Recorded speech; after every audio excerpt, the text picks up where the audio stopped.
भाषा की सबसे छोटी इकाई है? ऑप्शन ए शब्द, ऑप्शन बी व्यंजन, ऑप्शन सी स्वर, ऑप्शन डी वर्ण।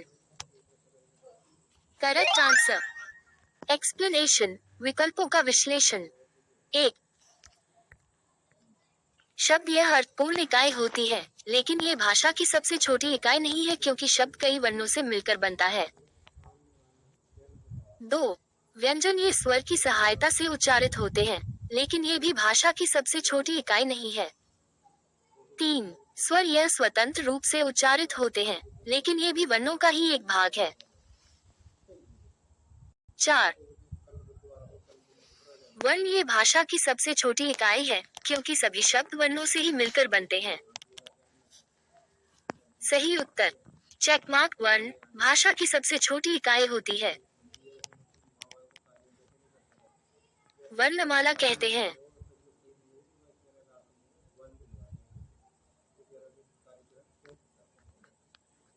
ऑप्शन ए शब्द के समूह को, ऑप्शन बी वर्णों के संकलन को, ऑप्शन सी शब्द गणना को, ऑप्शन डी वर्णों के व्यवस्थित समूह को। Correct answer.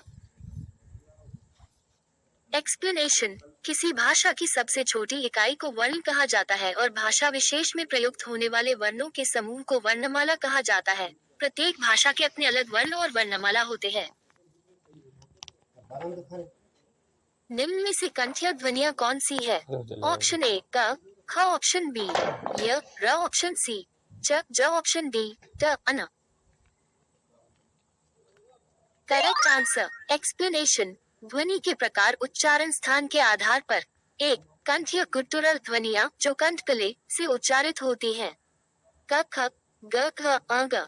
2, तालव्य पैलेटल ध्वनियाँ जो तालु से उच्चारित होती हैं। च, छ, ज, छ, न्य।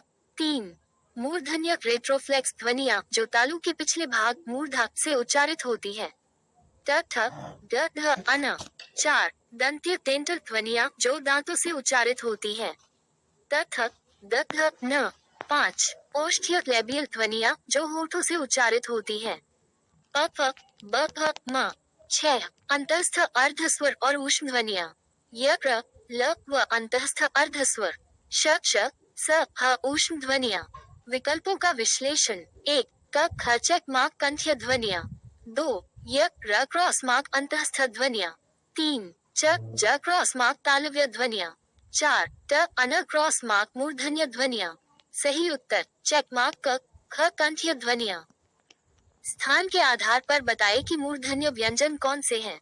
ऑप्शन ए ग, घ, ऑप्शन बी ज, झ, ऑप्शन सी ड, ध, ऑप्शन डी प, फ। Correct answer. एक्सप्लेनेशन, मूर्धन्य व्यंजन रेट्रोफ्लेक्स कॉन्सोनेंट ऐसे किरीट व्यंजन यानी जिह्वा के लचीले के सामने के हिस्से से उच्चारित होते हैं जो जिह्वा द्वारा वत्स्य कटक और कठोर तालु के बीच उच्चारित होते हैं। इनमें ट, थ, ड, ध, अर और अन शामिल हैं। निम्न से में अल्प प्राण वर्ण कौन से हैं? ऑप्शन ए आ, ऑप्शन बी क, ग, ऑप्शन सी थ, ध, ऑप्शन डी फ, भ। Correct answer. एक्सप्लेनेशन, अल्प प्राण व्यंजन वह व्यंजन होते हैं जिन्हें बहुत कम वायु प्रवाह से बोला जाता है, जैसे कि क, ग, ज और प। जब अल्प प्राण ध्वनियां महाप्राण ध्वनियों में परिवर्तित हो जाती है, उसे महाप्राणीकरण कहते हैं। निम्न में से नासिक्य व्यंजन कौन सा है? ऑप्शन ए श, ऑप्शन बी न्य, ऑप्शन सी ग, ऑप्शन डी ज। Correct answer. एक्सप्लेनेशन, नासिक्य व्यंजन नेजल कॉन्सोनेंट ऐसा व्यंजन होता है जिसे नर्म तालु को नीचे लाकर उत्पन्न किया जाए और जिसमें मुंह से वायु निकलने पर अवरोध हो लेकिन नासिकाओं से निकलने की छूट हो। न, मा और अन ऐसे 3 व्यंजन हैं। नासिक्य व्यंजन लगभग हर मानव भाषा में पाए जाते हैं। अनुस्वार का प्रयोग संयुक्त व्यंजन के प्रथम सदस्य के रूप में आने वाले नासिक्य व्यंजनों आंग, अन, आ, न, म के स्थान पर किया जाता है। ए वर्ण क्या कहलाते हैं? ऑप्शन ए नासिक्य, ऑप्शन बी मूर्धन्य, ऑप्शन सी ओष्ठ्य, ऑप्शन डी कंठ तालव्य। Correct answer. एक्सप्लेनेशन, जिन वर्णों का उच्चारण स्थान कंठ एवं तालु संयुक्त रूप से हो उन्हें कंठ तालव्य वर्ण कहते हैं, जो एवं में है। इधर से निकल गया, चक्की लगी, चक्की के अच्छा सामने।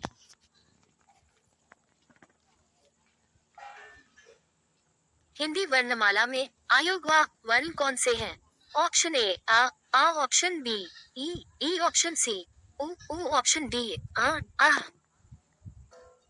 Correct answer explanation. अयोगवाह अनुस्वार कोष्टक और विसर्ग कोष्टक को कहते हैं, क्योंकि यह ना तो स्वर के अंतर्गत आते हैं और न ही व्यंजन के अंतर्गत आते हैं, लेकिन ये स्वर के अंत में अवश्य लगते हैं, कैसे कि आ और आ, ये दो योगवाह है।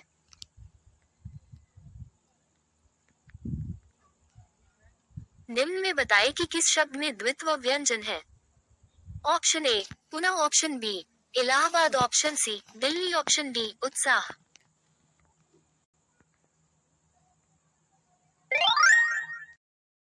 करेक्ट आंसर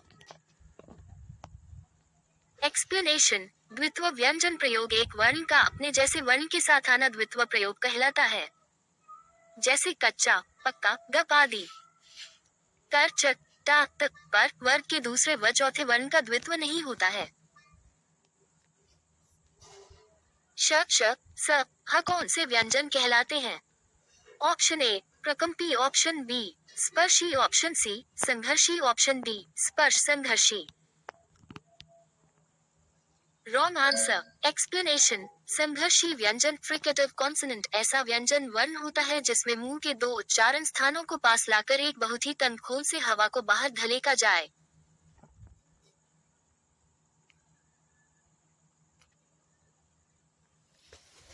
मसलन